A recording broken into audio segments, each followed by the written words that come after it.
SPLM or SPLA has been hijacked 4 times. The first time when it was hijacked was in 1987, when those of Carbino were captured and in prison, and because of a conspiracy that those of Carbino wanted to overthrow Garang. So Garang in prison, those of Carbino. However, many of SPLM high command, because at that time SPLA high command was comprised of 17 members, those of Yusuf Kowa, those of Melagagar, those of Dr. Riak, even those of Carbino. They were among SPLA high command. Many people ran out of the country, those of Atem Gwali, those of Arok Ton Arok, those of Martin Majirgai. Most of the SPLA high command ran away at that time because SPLA was hijacked. There were some elements who told Garang that they wanted to overthrow him, so Garang in prison many people, making SPLM to divide in four military divisions. There was the first one appeared as SPLA Nasser, which was the second hijack of the SPLM. Because at that time, those of Dr. Riagwe remained in the SPLM when those of Carbino were in prison in 1987. Those of Riag remained in the movement. However, in 1991, those of Riag came and realized that the SPLM high command was hijacked. When those of Riak realized like that, that is what resulted into Nasser faction of 1991, which was the first real military confrontation in the SPLM itself. That was the second hijack of the SPLM.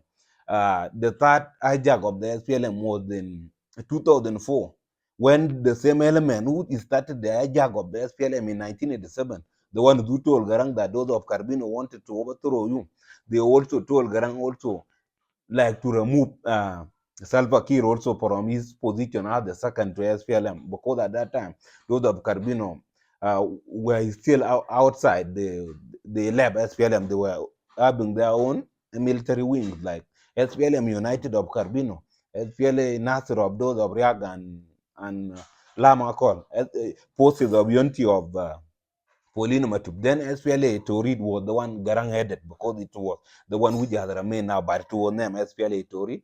Then there was South Sudan Defense Forces of Pauline Matip. These were the divisions of SPLM at that time when it was hijacked the second time.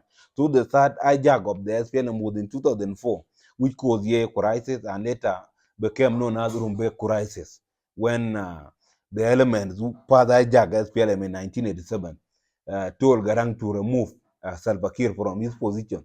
So at that time, the people of Bargazal said, no, we are not going to accept this again, where they bring conspiracies and later our people died, like those of Carbino. Very many people died, those of Makura and Legio. They died, most of them, and they were in political high command.